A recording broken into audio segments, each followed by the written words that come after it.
Xin chào các bạn. Sáng nay mình sẽ build một cái thùng HP Workstation Z600 cho khách hàng các bạn ha. Mình nói nhanh về con Z600 á, thì Z600 nó có ba phiên bản các bạn. Phiên bản gạch 001 series á, là nó chạy con CPU quad core thôi các bạn.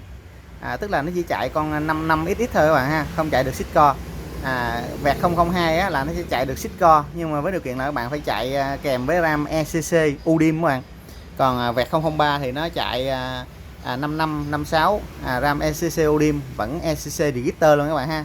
Và tất nhiên vẹt 003 nó chạy ECC Register thì nó rất là có lợi cho mình, bởi vì RAM Register nó rẻ, chúng ta có thể update RAM lên dung lượng cao và với cái chi phí rất là hợp lý các bạn ha. Rồi, đây là phía trước của HP Z600 các bạn. Nút nguồn đây vị trí gắn 2 ổ DVD 3.5, 3 cổng USB. Thì Z600 là chưa có USB 3.0 nha các bạn. Cổng 1394 và cổng gắn mic headphone. Rồi, đây là phía sau máy các bạn, nó gồm có hai cái fan 8 ha, hút gió ra ngoài các bạn, giúp cho hệ thống của mình rất là mát mẻ. Rồi, hai cổng phím chuột, cổng PS2 các bạn, đời cũ, 6 cổng USB 2.0, lên gigabit và jack kết nối mic, loa và aux các bạn. Đây là nguồn của máy. Rồi bây giờ mình sẽ mở ra xem bên trong nha các bạn. Rồi, hai cái nắp của Z600 á, thì hai cái nắp hai bên nó làm bằng nhôm các bạn, rất là dày, nhìn rất là đẹp mà ha. Rồi, chúng ta bật này lên, ta kéo ra thôi. Rồi các bạn thấy đây là bên trong của con HP Z600 này các bạn. Đây là cái ốp mà bạn.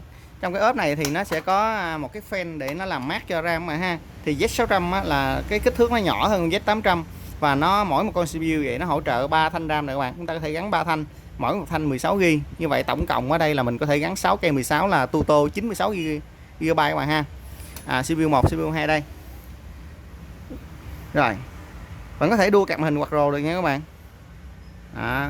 PCI RS8X, PCI RS8X và hai cái khe PCI đời cũ nè bạn, dùng để cho các bạn gắn những cái card ví dụ như cái card giao tiếp với CNC nè, cổng len, cổng cơm hay là card âm thanh mở rộng thêm các bạn.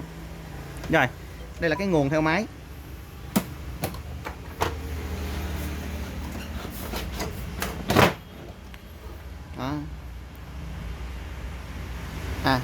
Cái nguồn theo máy là cái nguồn Delta, công suất là 725W nha các bạn. Bạn thấy không, 725W và đặt 80 Pluston luôn ha. Thì khi mà cái nguồn mà zin máy á, thì nó sẽ có cái tem vàng đây nè các bạn, và đây nó vị trí này nó có một con ốc đây nè.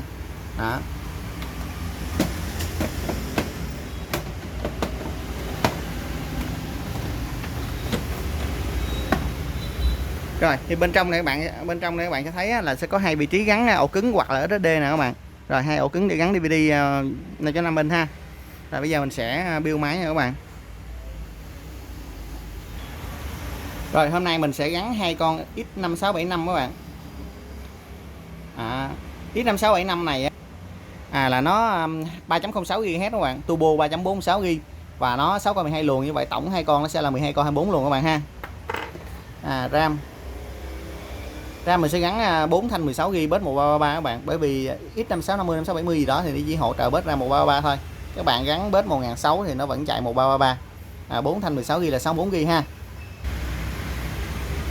Khách dùng một cái ổ cứng SSD các bạn, và mình chọn SSD Samsung 250 GB các bạn ha. Cái máy này hình như là khách dùng để cài game các bạn, cài game hoặc những ứng dụng tương đương á, có thể là Facebook Marketing, MMO gì đó vân vân. Đó, thì khách dùng cái card màn hình là MSI RX các bạn, RX 570 bản 8GB ha. Con này nó có một đầu nguồn phụ 8 pin nha các bạn.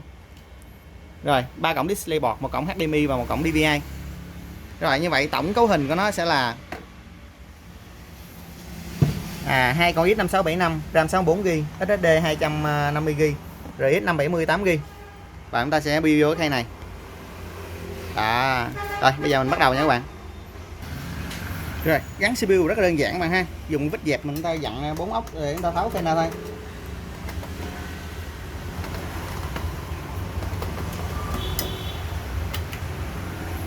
Này, đây là cái heatsink, tức là cái fan CPU của HP Z600 này các bạn. Rồi, mình gắn CPU vô các bạn ha.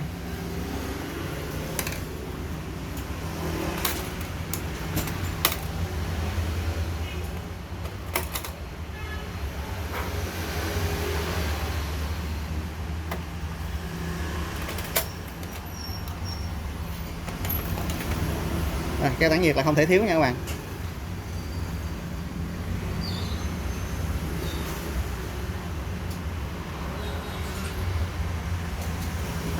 Rồi sau đó chúng ta dặn cái fan lại, rất là dễ ha.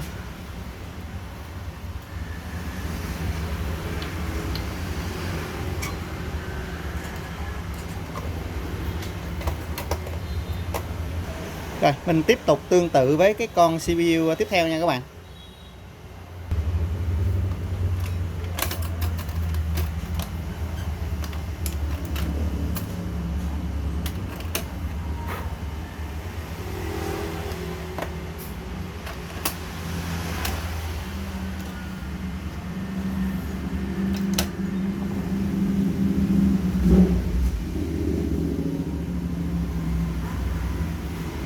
Rồi ta gắn hết xin rồi.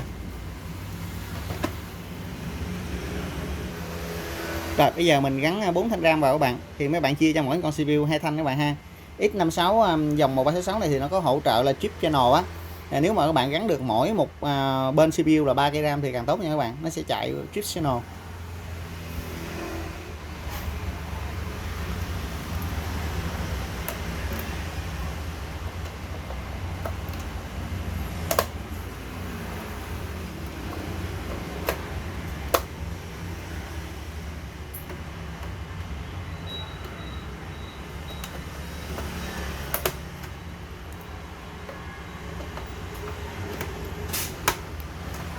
Rồi xong rồi các bạn. Bây giờ là các bạn đóng cái tảng ốp mà tảng để làm mát cho RAM lại luôn các bạn ha.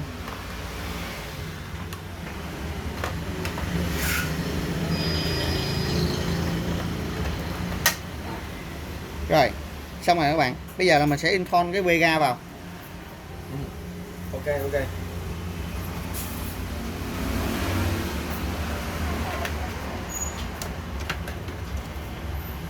Ta bật cái này về phía sau nha các bạn. Đó.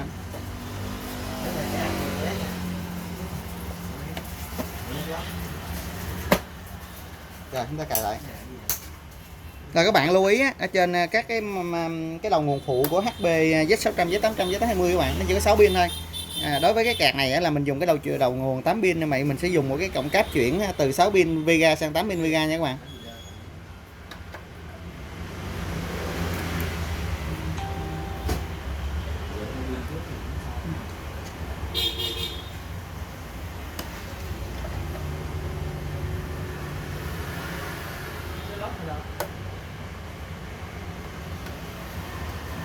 Rồi tiếp theo là mình install cái SSD vào đây nha các bạn.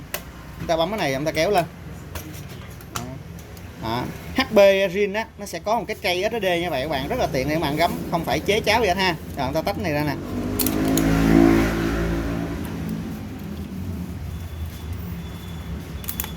Đó. Cái đó các bạn gắn cái SSD vô đây.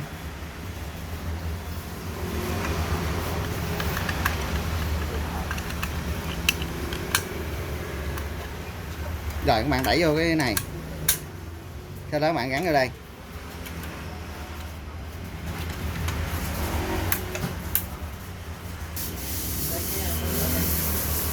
Đó, sau đó các bạn sẽ đẩy vô trong cái cần này lại thôi các bạn, rất là đơn giản ha.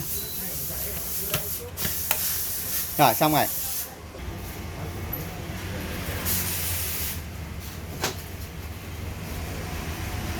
Rồi xong rồi các bạn, nhìn dễ thương không? Cũng khá là ngầu ha. Rồi bây giờ mình sẽ bật máy lên thử nha các bạn.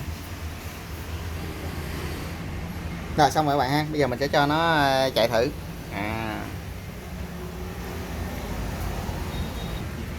Rồi, đây là màn hình BIOS Beauty của HP Z600 mà ha. System Information Z600 này các bạn. Rồi, RAM là 64GB bạn ha, 64 65GB nè.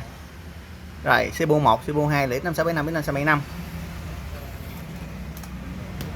Rồi, bây giờ mình chỉ cần cài Windows vào thôi các bạn. Khách yêu cầu mình cài Win thôi, mọi cái vấn đề khác thì khách tự giải quyết được các bạn. Rồi, ok, chào các bạn ha. Nhớ vào đây N4 lên nha các bạn ha, Hyperthreading nè. Rồi hẹn gặp lại các bạn trong những clip tiếp theo. Vui lòng giúp ủng hộ của mình nha các bạn. Có gì thắc mắc các bạn vui lòng comment bên dưới. Xin chào.